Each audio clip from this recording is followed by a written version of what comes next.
Hello, everybody. My name is Michael. You know me as Coding Jungle, and today I'm talking about the proxy class generator in the DevToolbox. Now, a lot of you might not know what you are missing without the proxy class generator. If you've worked in other frameworks other than IPS, you probably know what I'm talking about here.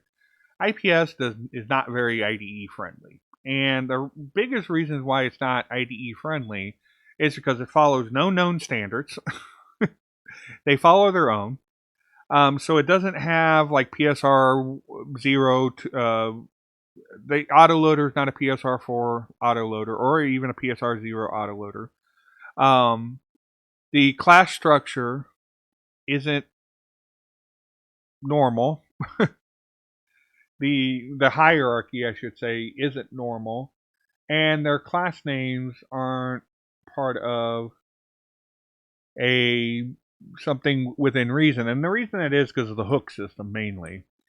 Um, when you use a class in IPS, you exclude the underscore, and this allows them to create the hooks more efficiently, I guess you can say, because they use eval and they build them in real time.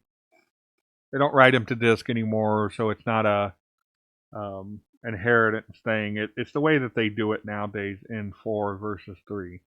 So the underscore is needed if they want the hook system to function the way that they have it set up. Well, that's all fine and dandy for them, but when it comes to us IDE users, it plays havoc on our IDEs. And like I'll show you. Let's say we come over here, and I'm going to delete the DT proxy folder here. And I'm going to go open up a junk file here in my IDE, and that will be in test, sources, donation. All right, well, right off the bat, it's going to tell me that this doesn't exist. This does exist because it's an interface. An interface doesn't have the underscore. Neither does the traits that are used. So this is a trait, interface, interface, trait. So as long as they're traits, they're fine. But when they're classes, it's an undefined class. So I don't get any of the special benefits of my IDE, like if I was to try to, like a known method in the model class, like say can, it doesn't actually show up in my list. And another downside is like with other IPS classes. Like if I was to try to do IPS DB, I don't get any of the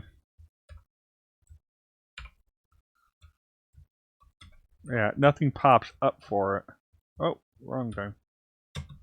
It doesn't have any suggestions for me. So what we're going to do, we're going to clear that out. And we're going to come over here to our ACP, and we're going to go to DevToolbox. First thing we're going to do, we're going to go to Settings, and we're going to click on the proxy class generator. Now, proxy properties, proxy constants are just as they sound. It puts the constants are the constants defined in IPS in the init INI or the init PHP. It's all these here, and basically what it does is it writes a file called IPS constants, basically, and it defines all these. So the IDE looks at this and knows what IPS root path is. Otherwise, it doesn't work.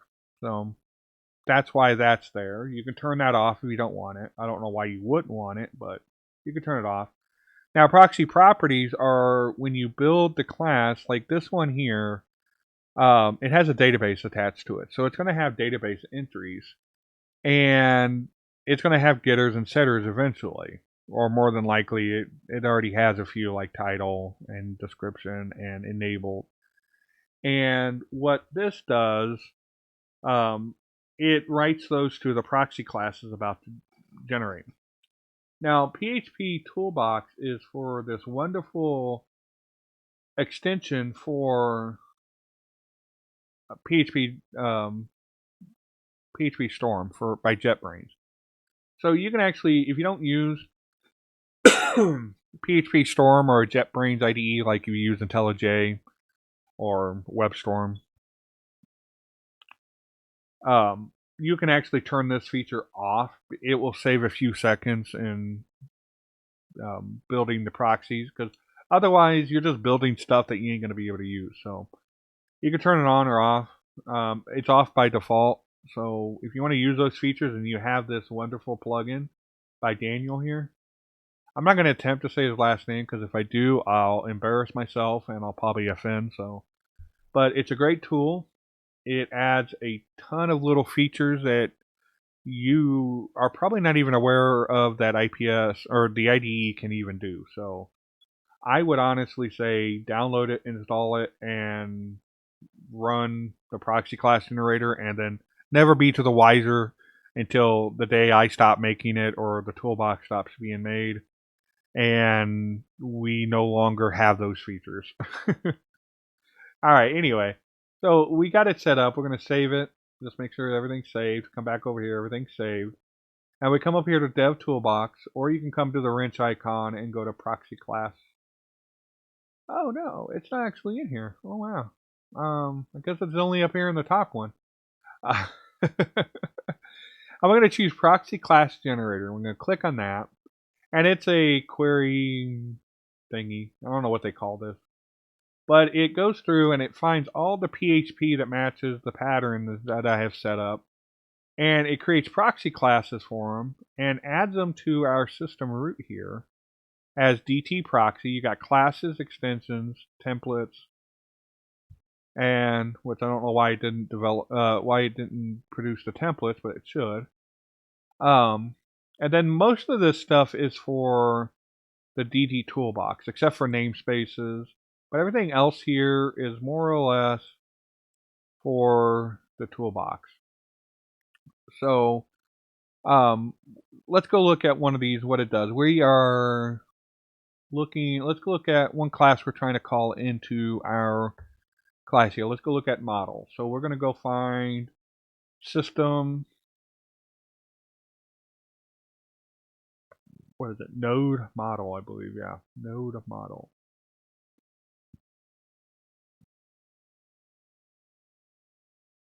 All right, there it is.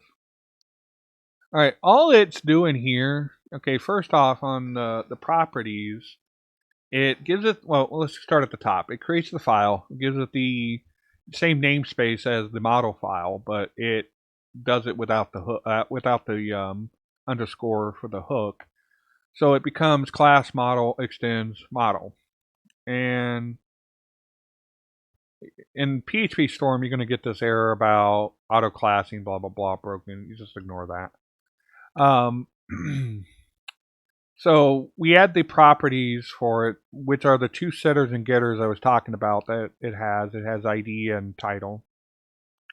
One's an int, one's a string. And it tries to determine that based on the code that's in there. So if it doesn't have this stuff, it will just try to, I think it just puts it down as a string. So now what happens in our class, if we come up here at the top, this no longer shows as an undefined class. It actually shows the extents on it. It says it's well, its source is here, but it's if we click that, it shows the parent class. It actually contains the information. So we get the information now, basically. And if I was to come down here and type in can and choose that as a function, it creates the parent and the class override itself, so I can override the class if I need to. It also works for any of the stuff that's put into it. Like this is some things that are in it by default.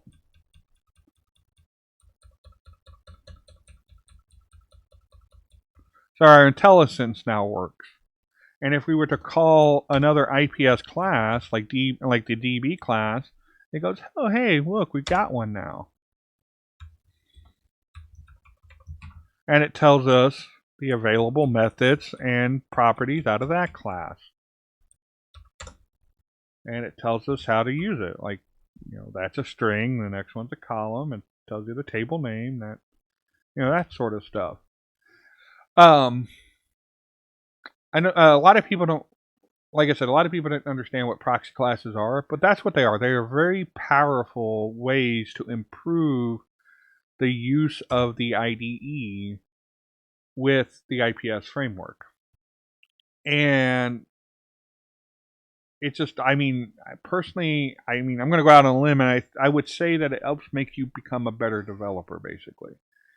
And so with those abilities with the proxy class generator, you gain a lot of power to your IDE. And you might, some people might actually start to understand what the importance of an IDE is when it comes to development. Especially, within a framework like IPS that doesn't follow, like I said before, any known standards. It doesn't follow the PSR standards. It doesn't follow Symfony standards. It doesn't even follow CodeIgniter standards. It follows its own standards. And since IPS doesn't develop their own IDE or attempt to create profiles that we can use for our IDEs to tell it how to use the IPS framework, it becomes ever important that us as a community either demand this from IPS or create the tools on our own. And instead of waiting for IPS to create tools like this, I was like, well, let's jump out and let's get ahead of it. And if I didn't have the toolbox, basically, if I didn't have the proxy class generator, I probably wouldn't spend the $150 a year on PHP Storm here. I'd probably still be using gedit. Oh, come on. I'd probably just be using this. I don't see a point in it if I don't get the special benefits of my IDE. So proxy class opens up a lot of possibilities, a lot of power to you as a developer. So that's why it exists. That's why it's important, and that's probably why everybody should be using it. I'm not saying that because I want people to use it. I built this for the community. So, all right, that's pretty much it on the proxy class. It's not a very big app. It does a lot of things, but it's not very user configurable kind of thing. All right, you guys have a good one now.